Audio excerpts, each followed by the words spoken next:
Hey everybody, this is James again with Everyday People's Podcast. Today I'm still doing the trial runs with the videos, just seeing how things play, and I'm kind of doing something different today. I've got a little bit of notes, but nothing serious, and just kind of giving myself an outline. But um, today is October 24th, but I had done these videos a few days ago, and I just wanted to kind of uh, put everything together and make a nice solid video. 4 days ago was October the 20th, and it was my favorite wrestler's birthday. And I said in my first video that wrestling is something I kind of grew up watching and really liked, something I could talk all day about. So today I'm gonna talk about Scott Hall a little bit. He was my favorite wrestler, and I'm gonna talk about his run as Razor Ramon, the character that made me a fan of wrestling. Um, I was not a fan of wrestling when I was a really little kid, when most kids are wrestling fans. Well, a lot of my friends were fans of wrestling. My brother was a huge wrestling fan, and I didn't really like it. I didn't get into it. I knew it was fake. I mean, that's the. And when I say fake, I mean like it's a predetermined finish. Everybody, I mean, the matches are plotted, the moves even are plotted, so everything that happens is according to, like a script. Um, that doesn't mean that when they fall off the top turnbuckle, or when they, jump from a steel cage, or when they're hitting each other, that it doesn't hurt, because it hurts. I did a tryout one time for Harley Race's wrestling school in Missouri. And yeah, I mean it hurt. The next day my body hurt. You have to learn how to fall properly, and my skin's brushing up against that canvas, and it's rough. And they say you get used to it, but I I didn't stay long enough to find out. My body was hurting the next day. So uh, it's fake in the sense that, as Scott Hall's lifetime best friend, or one of his best friends, Kevin Nash, said, you can't go to Vegas and put money on the main event at WrestleMania. It's a predetermined finish. It's not something that's open for a result. So um, I didn't really like it when I was a little kid. It just seemed cartoonish to me. I thought I got the gist of the matches pretty quickly. It's like, all right, good guy starts off strong, bad guy is winning most of the match, good guy comes back in the end, or bad guy cheats and wins. But every time it's that. It seemed like 95% of the time it was that. And then what if a character becomes a good guy? Now he's the one who's winning at first, losing in the middle, winning at the end. And it's every time. He's not a different person. So I caught on pretty early that it was something was up there. But a lot of people like it. A lot of people, there's a draw about it, and I became one of them. My brother would bring back videos, and it was just something he was really into, and I would always kind of, look at it with a funny look on my face and just not pay attention to it and do something else. But I remember one day he brought a video back, and again, I'm not into it yet, but he brings back a video, and it was from like Blockbuster, back when we were renting from Blockbuster, and he brought back Royal Rumble 1993, and the main event match, besides the Royal Rumble, besides the Battle Royal, was the championship match between this guy Bret the Hitman Hart and Razor Ramon. I'd never heard of either one of these guys. Bret had been in the company for a while. Razor was relatively new, and again, just new faces to me. I'd never heard. I've seen like Hulk Hogan and Ultimate Warrior and Randy Macho Man and Mr. Perfect, guys like that, but I hadn't seen these two. And I'm watching this, and I'm thinking, okay, so Bret Hart's the champion. He's like the good guy. Razor's the big bully bad guy. He's been bullying Bret's family around and stuff like that, which kind of funny. They had a little promo, which I did kind of laugh at this. I thought it was funny.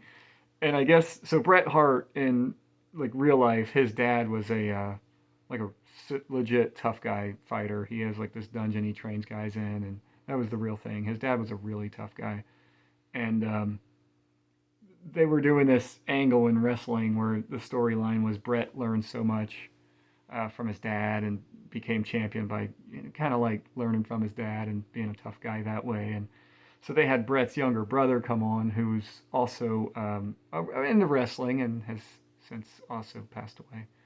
Um, but he was doing this promo and he said something like about how Brett learned so much wrestling with his dad and stuff. And he's like, "Oh yeah, my dad taught me so much, and taught Brett." And then all of a sudden, you just see this like clothesline, and you just see the back of his vest, and it says Razor Ramon. And he clotheslines Owen, knocks him over, picks him up, and he says, "Hey Rocket, did your daddy teach you that one, man?" And it was just so, and he's like taunting him, and it was just like, what a bullyish, funny, bad guy thing to do, you know? So I kind of laughed. I thought it was funny.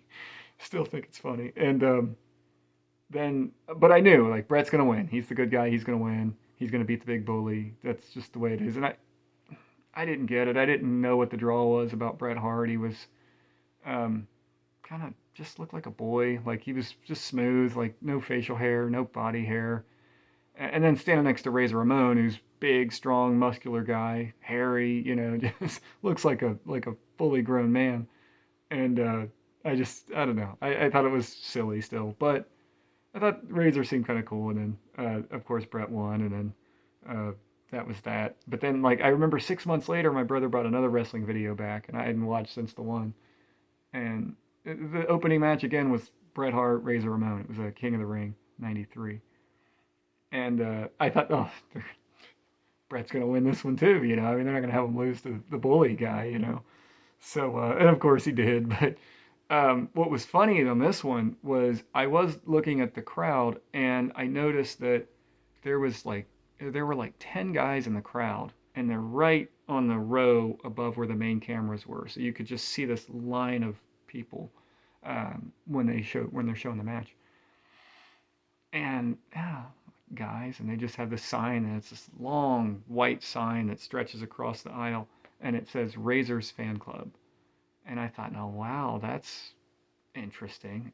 He's a bad guy, yet he's got this like groundswell of fan support. I had not seen that because usually the crowd roots for the good guys and you know boos the bad guys and stuff like that. But you were starting to see this like upper teens, early 20s crowd of wrestling fan that were probably wrestling fans since they were kids, but they're kind of growing out of it, so they kind of like the edgier, you know, style of character, and they had this, they just kind of gravitate towards this Razor character at the time. It was different, and I kind of noticed that. I just thought, oh, it's pretty cool. He's still lost, but it doesn't really, you know, it doesn't really matter. Um, which is kind of another thing. Like Razor didn't take himself as a character too seriously. He didn't have to win. I realized that later. I didn't know at the time, but I'll get into that later too. That was something else I grew to really like about his character. But okay, so again, not into it at this point. Summer 1993, and then I noticed. Let's see, it's probably like fall, late fall, mid fall of '93, and I'm over at my babysitter's house, Chris, and he was a wrestling guy too. Not huge, but like he liked it, like my brother. And so my brother's 3 years younger. Chris is 4 years older than me, and they're into wrestling. And I think they were flipping channels one night, and they just stopped on wrestling because there's nothing else on at the time. It's cold outside, and there was probably no good NBA game on or something like that. So they just had it on wrestling, and I noticed out of the corner of my eye, I was like, "Hey, is that Razor guy?" And I even said to them, I was like, "Is that Razor?" And they're kind of like watching, and they're like looking back, like, "Yeah." And I go, "But I thought he was a bad guy because everyone's cheering for him. Like everyone in the crowd was just going nuts. I mean, they were really, really, you know, just up on their feet, you know, shouting." And he won whatever match he had, and they're going crazy. And I go, "I thought he was a bad guy," and they go, "Yeah, yeah, he is." And I'm like, "But the crowd's cheering for him," and they're like, "Oh yeah, yeah, he's awesome," you know, kind of. And I go, "But so then he's a good guy?" And they go, "No, no, he's a bad guy. He just fights everybody now." And I thought, wow, that's a cool idea for a character. Like he didn't become a good guy. He just fights everybody. That's like a new wrestling thing. Now in the storyline or in the however they write the storylines at the time, I later found out they did change a little bit of his, they make him, they call it in wrestling, they call it a baby face turn, where they take a guy who's a heel or a rule breaker and they turn him into a fan favorite. They did it very subtly with Razor, though, because he was already getting the support as a bad guy. He's getting the support. So they didn't even stop calling him the bad guy. They just called him the bad guy. That's kind of like a name he gave himself almost, which he, the reason it had to be subtle with him has a lot to do with his character.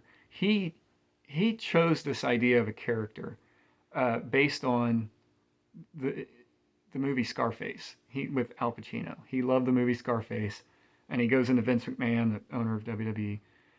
He goes into Vince McMahon's office, and they're trying to come up with a character because they love the way Razor looks, as like for a wrestling look. They just need a character, and Razor's doing all these Scarface lines, just one after another.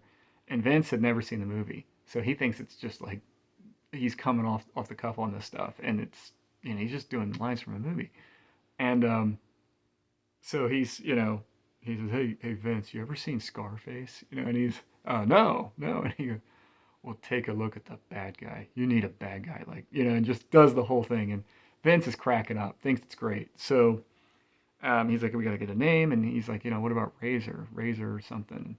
So then a coworker gave him the name Ramon because it's supposed to be a Cuban kind of.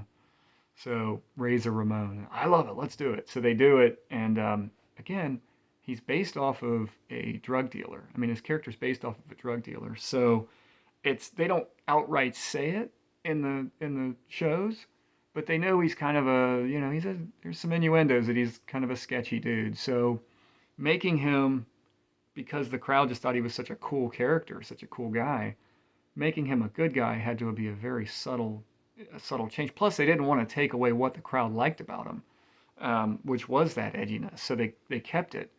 I'd like to say he was kind of started that, because a lot of later wrestling kind of went that direction where the bad guys became the cool ones, and he did start it. He didn't start it then, um, because at that time I don't think wrestling was going in that direction. It worked for him, but the other people that they made good guys, they still kind of had that PG way of doing it, where they just make him a hero now. Something I liked about Razor later is that he didn't really pretend to be the hero, and I like that.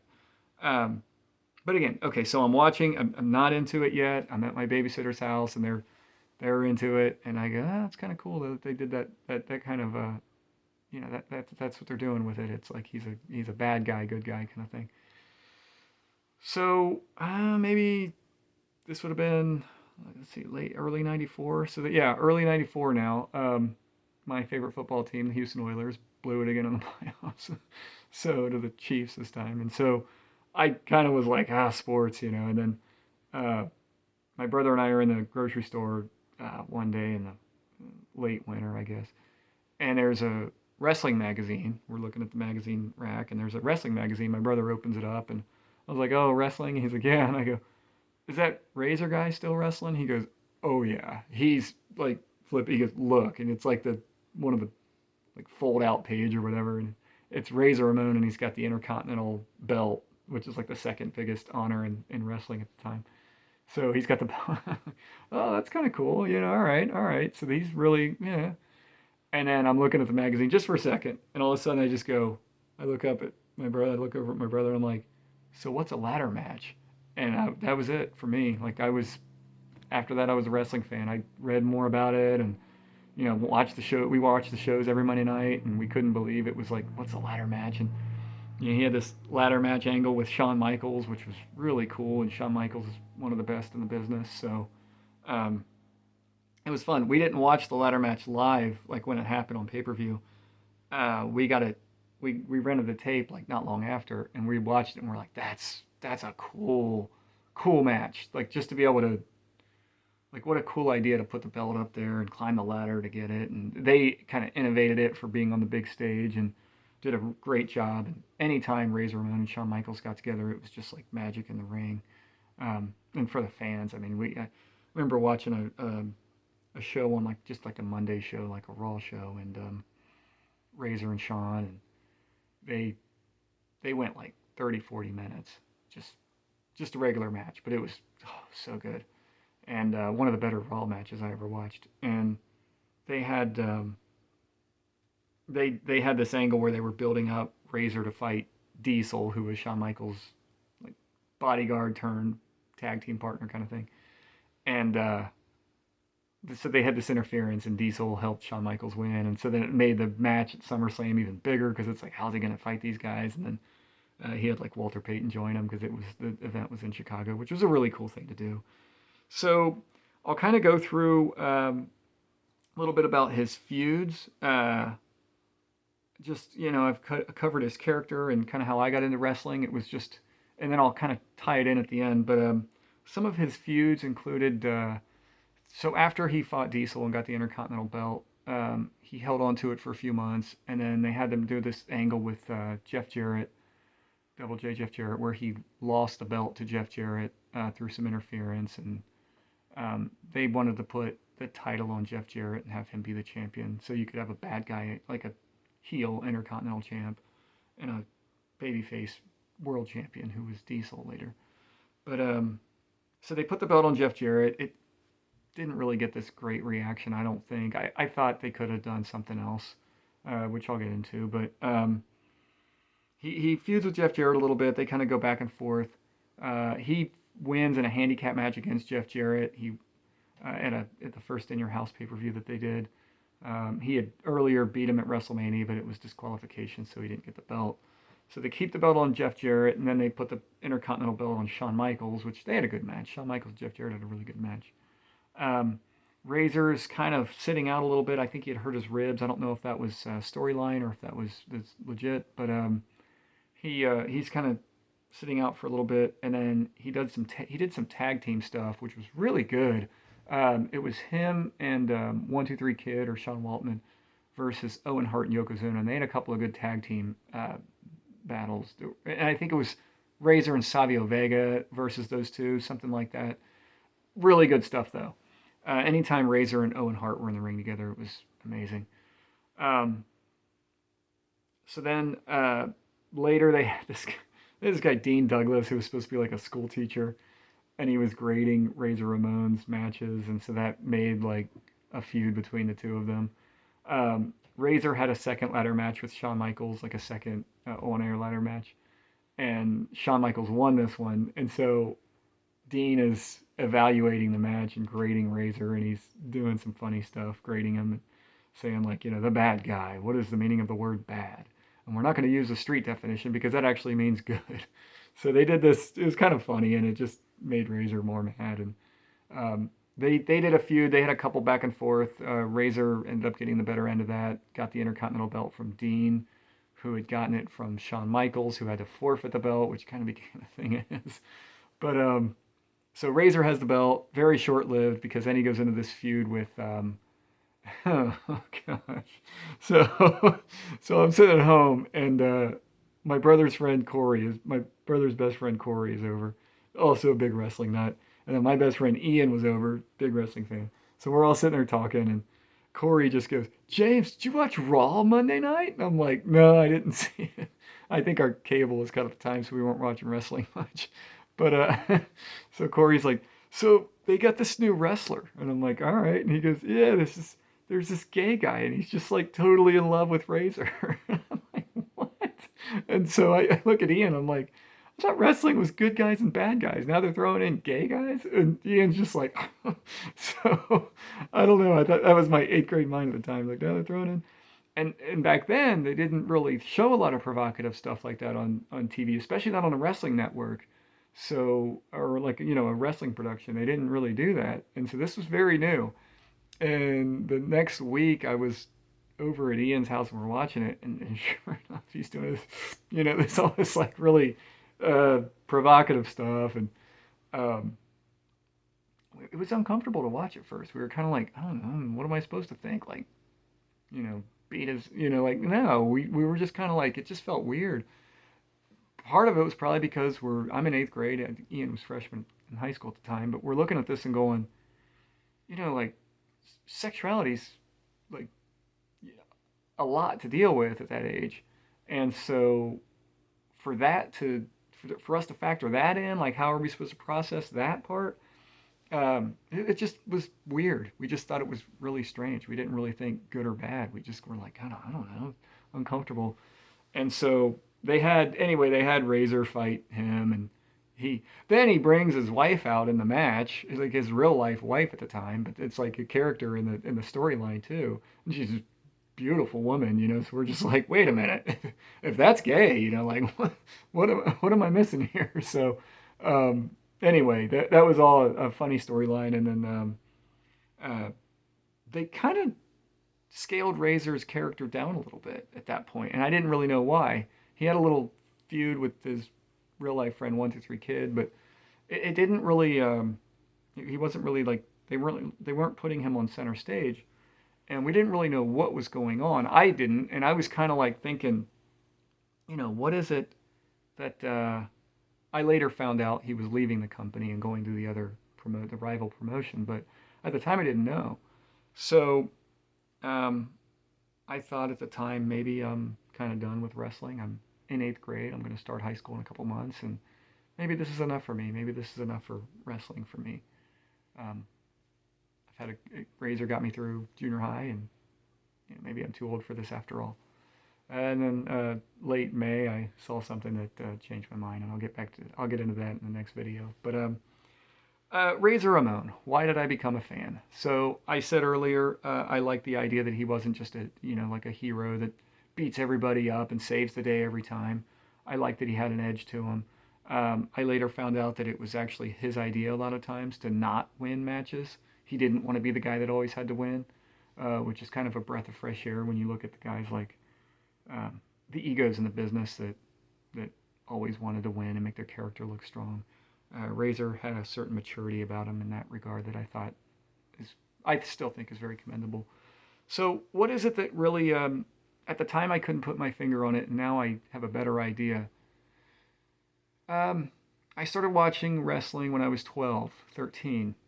Not a little kid, not an adult, like right, you know, those uncomfortable years, I guess. And I'm going through a lot of change at that age. You know, every boy goes through a lot of change in that age. Uh, Voice is changing. My body is changing the way it looks.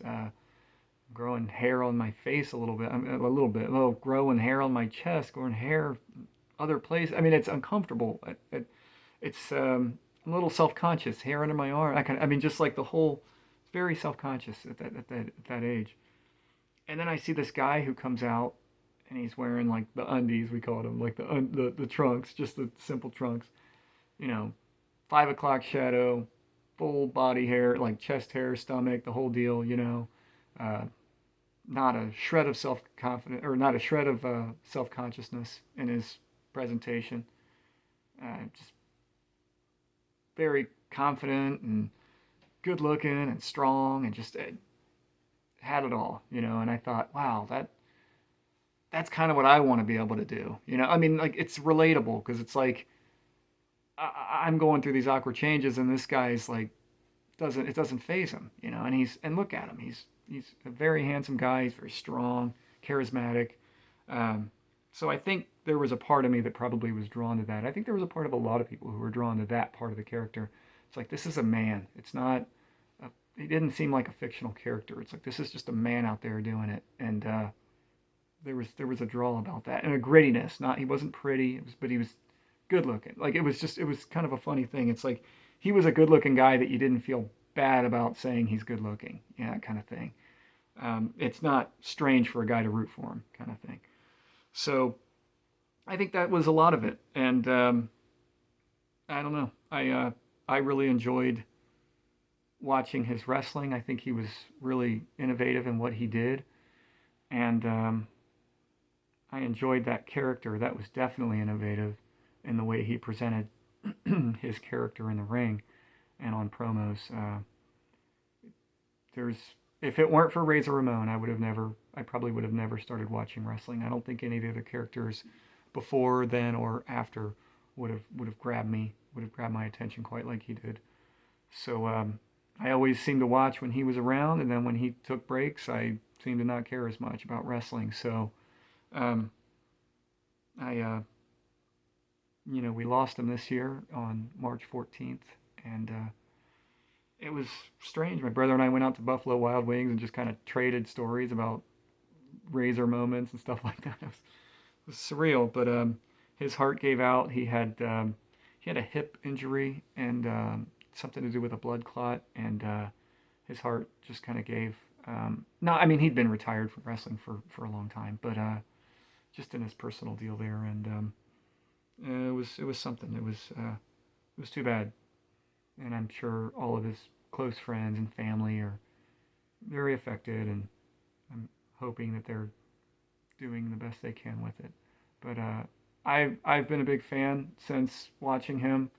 I'm still a big fan, and you know, I just want to say thanks to Scott Hall, to Razor Ramon for giving us the Razor Ramon character, and rest in peace, bad guy.